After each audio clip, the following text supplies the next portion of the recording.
I am super thrilled. I'm super happy. I'm super excited because I have a copy of The Indio and the Impaler. This was released in one of the days ng MIBM and I was not able to attend. Pero girl, ang ganda niya!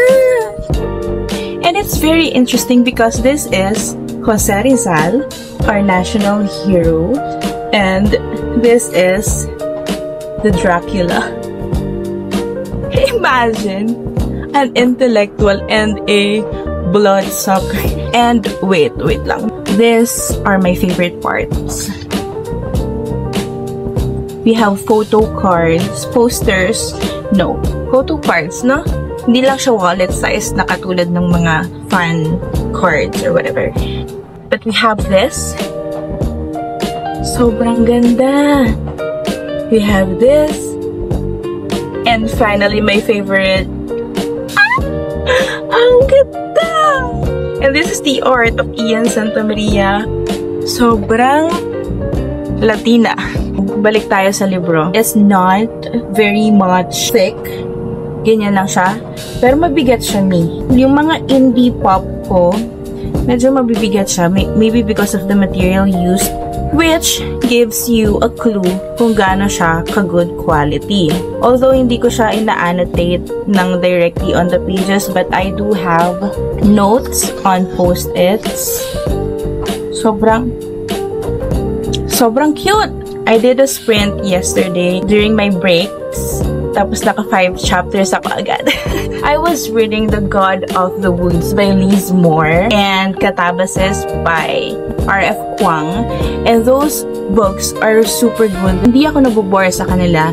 They are very entertaining. But they don't have this excitement na nadadala nitong Impaler and Indio and Impaler. Kahit gaano ko man sabihin na I was busy at work, marami akong ginagawa, paano ko masasabi yun sa 5 chapters na natapos ko kahapon? So, yep, we will continue reading and this will be a dedicated vlog. If you are not yet familiar, since bago pa lang siya, of course, we have Jose Rizal himself as a character. To be honest, yung pagsusulat ng Jose Rizal character to me is very brave kasi Jose Rizal was very good with his words and nagre-reflect siya dito, although hindi gaanong ganun kalalim yung mga terminologies so far, which is really good kasi Wincy Ong nag-adjust siya sa how the modern readers would understand and connect with Rizal. Pero yung behavior niya, yung characteristic niya, makikita mo at may imagine mo talaga si Rizal, if you know what I mean. So far, in chapter 5, wala pa si Dracula, pero meron ng clue on that. Kasi ang concept niya, ang premise niya, this story was set in those years or those year na na-exile si Rizal sa Dapitan. And while he was away, syempre naging part na rin siya ng community ng Dapitan and one of his students went missing. Apparently, this student is the daughter of the congressman ba? Hindi ko alam. Wait, napapaghalo ko ata yung mga posisyon nila sa libro siya kasi napapanood ko sa YouTube. Pero someone in position, you know what I mean? And because of his wit, his wisdom, his intelligence, Rizal was invited to be part of the investigation team na maghahanap or magtatry maghanap dun sa bata. She's, I think, 16 years old. During this paghahanap, nagsiset up pa lang sila ng team, there were news na of some weird killings na merong mark ng kagat ng something and someone would say, ooh, vampire yan. Which is funny because in real life sa Filipino folklore, they would say aswang or whatever, not vampire. Patito social sila. So yun yung one of the speculations. And what I like is si Rizal, since he is a man of science, he's skeptic na baka may iba pang explanation kung bakit merong kagat or whatever. Maybe a wolf or some kind of animal from the forest, ganyan. which is reasonable din naman. I'm super excited, although may work lang talaga kasi today, pero we will continue reading it and hopefully matapos natin agad. I don't know why I'm this excited. Tapos sobrang ang ngiti ko, girl.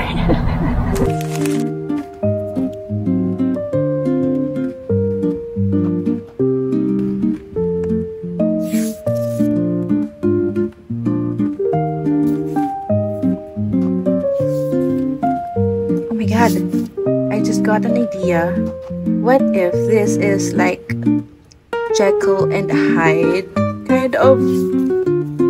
What the? So I was wrong.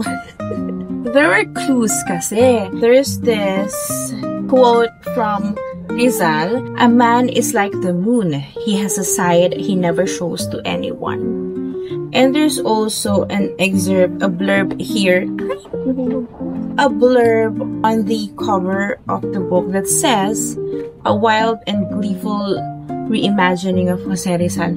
So ako, inisip ko talaga, this is Dr. Jose Rizal and the vampire na siya din.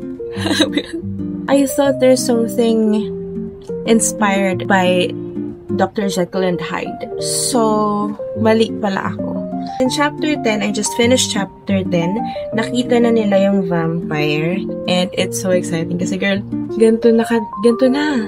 And I think this is one big achievement na for me sa pace ko ng pagbabasa ko these days. I'm not yet done. I want to read more. Ang lakas ng hangin sa labas, nakakatakot. May bagyo na maglaland ngayon dito sa Manila. Manila ba? Anyways, they are in their journey, in their adventure, sa paghahanap sa ating nawawalang dalagita. At nakita na nila kung nasan siya naroroon. But apparently, we have the vampire there as well, in the same building, the same house. Mabagal ba yung pacing niya? Hindi. Ako yung mabagal kasi nag-work ako saglit, tapos humiga ako saglit, tapos sabi ko, wait, I wanna read more. So, tumayo ako ulit, nakabasa ako ng 2 chapters until I finished chapter 10, and now we are going to chapter 11. Yay!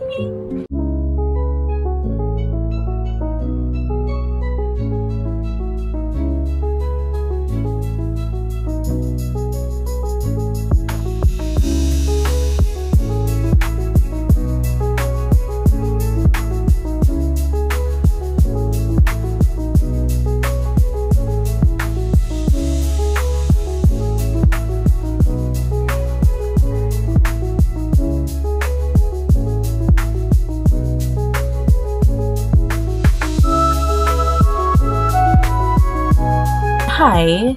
It's been 2 days na yata since I finished reading the Indio and the Impaler, and it's just now that I got time to actually film my thoughts.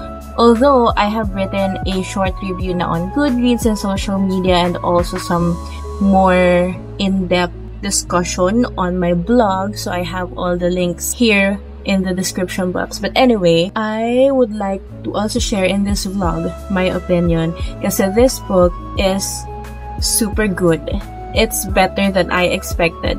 We all know, and I knew na this is a fantasy, a fun reimagination of Rizal versus Dracula, but it's not just fantasy. Alam mo, ang ganda ng mga lumalabas ng mga bagong libro ng mga akdang Pinoy ngayon because they are very much braver now discussing big issues, political and societal issues and topics. Nakakatawa na nakaka-touch na, girl, naiyak ako dito sa librong to. Not just because this is about Philippines, this is about how we are struggling as Filipinos and also parang frustrated na we know we are powerful pero what's happening? You know what I mean? There are also emotional scenes here na na-touch, and those 2 big scenes na very much affected ako were because of 2 children. So may isang batang lalaki na he was like kind of a boy, yung parang tawag. May tawag siya eh. Nakalimutan ko kung anong tawag niya. But anyway, yung mga minsan inuutos-utusan niya na bata. And there was a time na during the war or the fight between Rizal and Dracula, he instructed everybody na, you go home na, run. So they went home, blah blah blah, they run, but this kid went back kasi he knows na Rizal would need help at that time. So, tinulungan niya si Rizal. Bata, yung makaisip na big. Another thing is, the second kid naman is a girl. He's just the normal girl na kabarangay or kabayan nila. Sinabi niya, nilapitan niya si Dracula and she was like, can you give me time to wipe away yung dirt sa mukha ni Rizal of my hero? Mga bata! And I love that these are somehow nods to that quote ni Rizal na nasa mga kabataan ang pag-asa ng bayan. Because this is kind of a spoiler, pero I would give that to you na because that's the most impactful scenes, or those are the most impactful scenes for me. And aside from those, there are mirrors of what's happening now. Bribery, corruption, manipulation, na even those that are Indios, one of us, they feel powerful already because they are being manipulated by power or with power na akala nila nasusunod na sila pero girl, no. Yung mga nasa taas pa rin yung mga nakikinabang. And during this war, what's sad is, during this fight between Rizal and Dracula, nasaan ang mga namumuno sa kanila? Wala. I think this book is, kung nandun tayo sa panahon na uso yung pag-ban ng mga libro, this one could be one of those. Ganun siya ka-powerful. At least for me, it's super impactful. More than we expect it to be. So, yep, that's that. 5 stars, easy. Actually, not easy kasi I was supposed to give it 4 stars because of some loopholes na parang, nasan si ganito? Sino si ganyan? There were explanations, there were questions, and there were explanations that I was seeking.